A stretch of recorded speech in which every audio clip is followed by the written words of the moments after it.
Alright, well here's a good tree to know, especially if you're a bush crafter. This is balsam fir.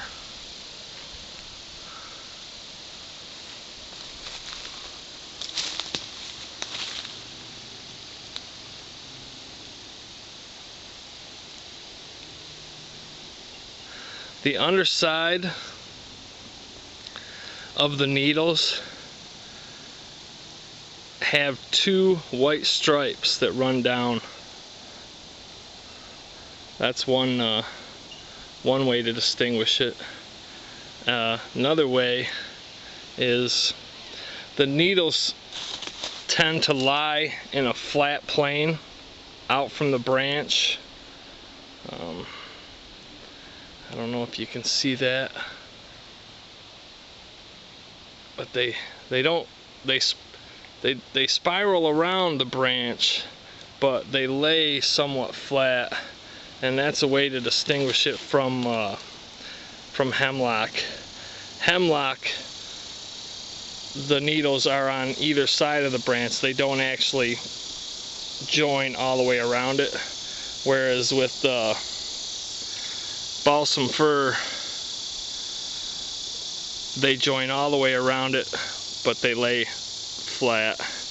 But the cool thing about this tree is, and I got this from Morris Kachansky in his book Bushcraft, the bark has these little blisters all over it.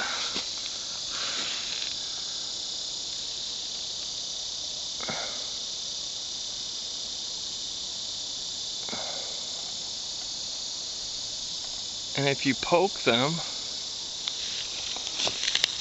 the sap will ooze right out.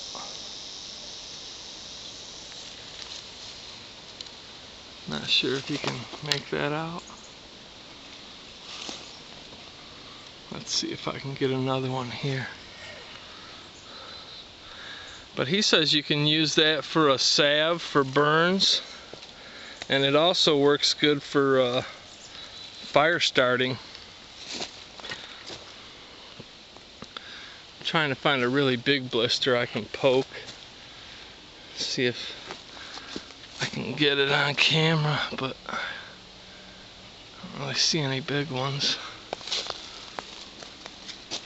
Let's see.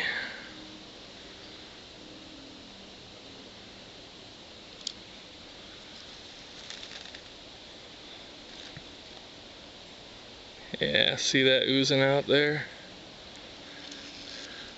I saw another guy on YouTube, he only had a few videos, and he actually went around and used a little film container, I believe it was, and gathered up a bunch of the sap in the film container and used that to start his fire, and it looked like it worked really good. It's a pretty thin sap, so I don't know, something to keep in mind. I thought it was interesting. But that's about it.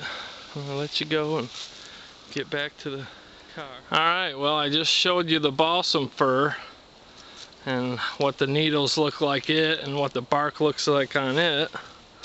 And now here's the hemlock, which for some reason it seems like the balsam fir and hemlock are the two that people confuse. So I just wanted to show the difference. The main difference, and the one you can tell year-round, is the bark. Hemlock has this really rough, furrowed bark. Kind of similar to a white pine, an older white pine, I guess. And the balsam fir has those little blisters all over it.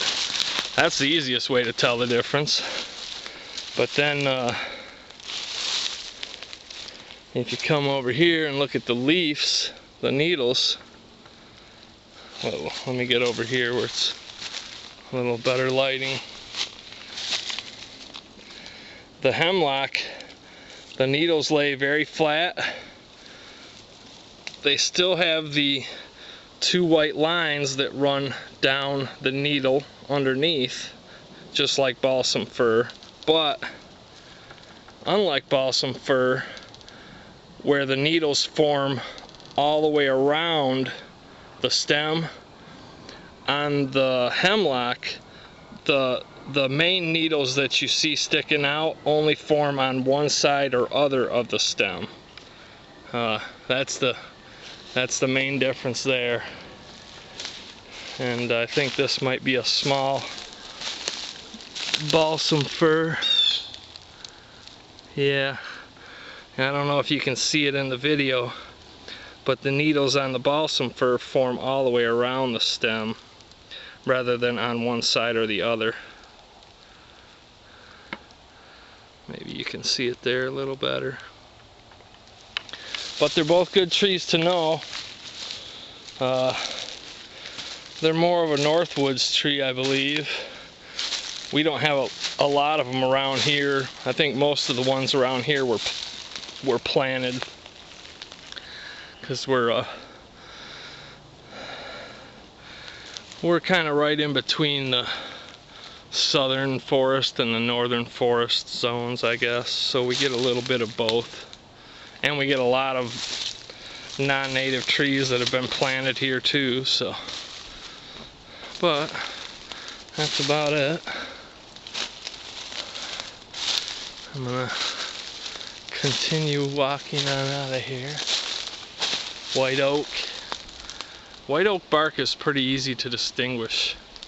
It generally looks a lot whiter and it's kind of broken up.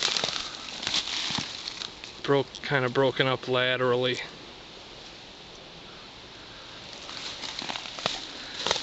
The easiest way to tell the white oaks from the red oaks is by the leaves, and the leaves will stay on the ground so you can find them all year round. Red oaks have pointy leaves. White oaks have rounded leaf tips. That's the way to tell the difference. Here's a beech, American beech. American beech has a smooth, light gray bark. Even when it's big and old, it stays smooth and gray. And the leaves look like that. The leaves look similar to an elm, except an elm leaf is sawtoothed on the edge, whereas the American beech is not. It's somewhat toothed on the edge, but it's more smooth than anything, especially compared to the elm, which is the tree that I would confuse it with if I confused it with any.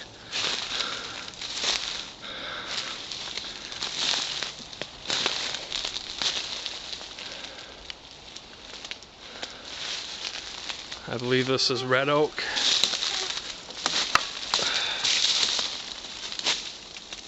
Red oak usually has a darker look on the bark, although that sort of varies, I think. We have quite a few different species of oak, so it's kind of hard for me to distinguish between the exact species. I just lump them all into either the red oak family or the white oak family based on the shape of the leaf tip.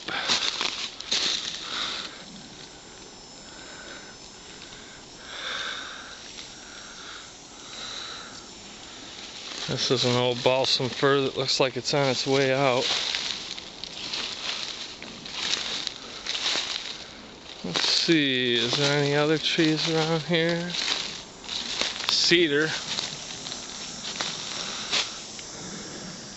I'm not sure, but I think this is white cedar.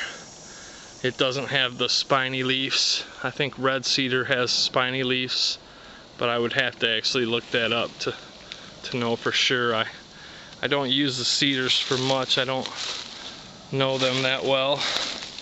But the one thing the cedars are good for is this bark.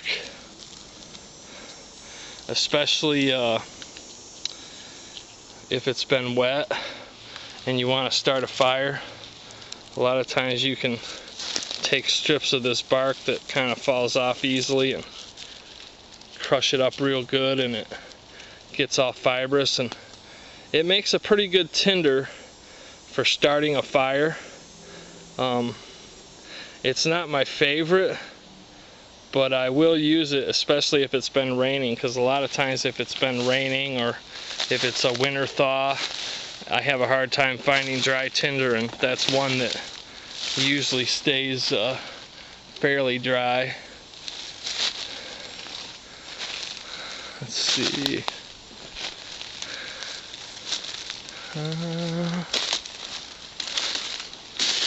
Another balsam fir.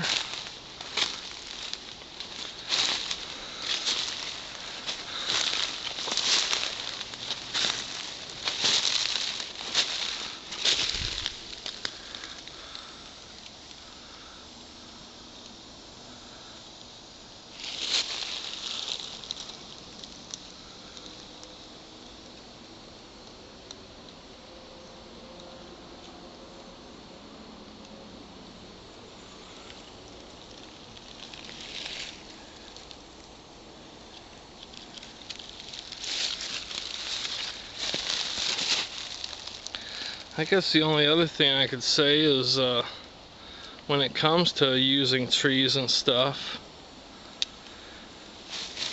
just don't go around hacking on all the different trees you find.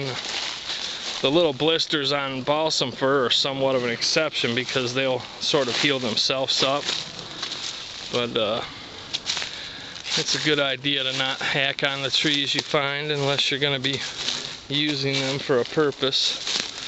It can lead to disease and wipe out the entire forest. These beech trees are a good example. Everybody seems to want to carve their name or a heart shape in the bark because it's so smooth and makes a nice surface for carving, but it ends up letting bugs get in there and it causes disease, and it's kind of happening here now. A lot of the beech trees are dying off because of some type of insect, and it's very likely that, you know, because people are so prone to carving on every single beech tree they find, that it allowed those insects to get a strong foothold, and now they're out of control and they're killing off all the beech. And beech is an important important tree for the forest. It has a lot of good uses, but I said it 4 times now, but I'm gonna wrap it up and get back to the car. I'll talk to you guys later.